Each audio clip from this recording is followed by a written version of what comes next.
ನಮಸ್ಕಾರ ರೋಹಿತ್ ಅವ್ರಿಗೆ. ನಾವು ಮೈಸೂರು ಉದಯವಂತ ಕನ್ನಡಿಗರ ಬಳಗದ ಅಧ್ಯಕ್ಷರು DPK ಪರಮೇಶ್ ಅಂತ. ನಮ್ಮ ಚೆನ್ನಳ್ಳಿ ಗ್ರಾಮದಲ್ಲಿ ಒಂದು ಸೇತುವೆ ನಿರ್ಮಾಣ ಮಾಡ್ತಾ ಇದ್ದೀರಿ. ಸುಮಾರು ಸಾವಿರಾರು ಜನ ರೈತರಿಗೆ ನೀರಿಲ್ಲ, ಎಲ್ಲ ಪಟ್ಲೂದಿದ್ದಾರೆ. ಈಗ ಅವರು ನಾಟಿ ಹಾಕೋ ಸಂದರ್ಭ, ಸುಮಾರು ಅವರು ಒಟ್ಲೂದಿರೋದು ಸುಮಾರು ಒಣಗೋಗಿ ನೀರಿಲ್ಲದೆ ಕಂಗಾಲಾಗಿದ್ದಾರೆ. ನಮ್ಮ ಮೈಸೂರು ಉದಯವಂತ ಕನ್ನಡಿಗರ ಬಳಗದ ಗಮನಕ್ಕೆ ತಂದಿದ್ದಾರೆ. ಮೆಸೇಜ್ ಹಾಕಿದೆ ಕರೆ ಮಾಡಿದ್ರೆ ಕರೆ ಸ್ವೀಕರಿಸ, ಗ್ರಾಮಸ್ಥರು ಕರೆ ಮಾಡಿದ್ರೆ ಕರೆ ಸ್ವೀಕರಿಸ್ತಾ ಇಲ್ಲ ನೀವು. ಈಗ ರೈತರು ದೇಶದ ಬೆನ್ನೆಲುಬು ಅಂತೀವಿ. ಸರ್ಕಾರಿ ಅಧಿಕಾರಿಗಳು ರೈತರನ್ನ ಕಾಪಾಡ್ಕೊಳ್ದಿದ್ಮೇಲೆ, ರೈತರ ಬೆಳೆಗೆ ನಾವು ಸಂದರ್ಭದ ತಕ್ಕಾಗಿ ನೀರು ಕೊಡದಿದ್ಮೇಲೆ ನಾವು ಈ ಭೂಮಿ ಮೇಲೆ ಹುಟ್ಟಿ ವ್ಯರ್ಥ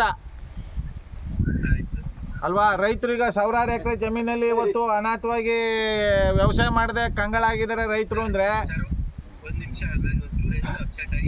ಹಾಂ ಹಾಂ ಹಾಂ ಹಾಂ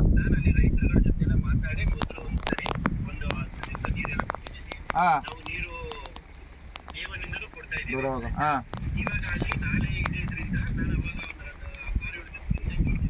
ಹಾಂ ಹಾಂ ಹಾಂ ಹಾಂ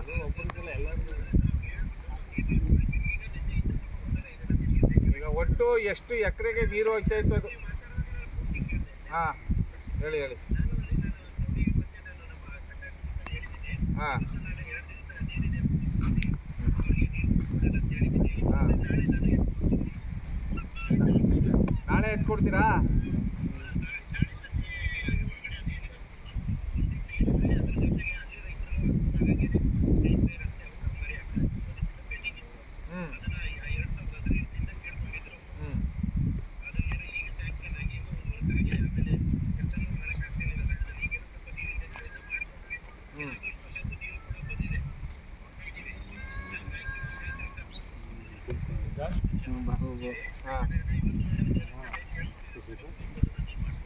ಈಗ ನಾಳೆ ಸಂಜೆ ನೀರು ಎತ್ತೀರಾ?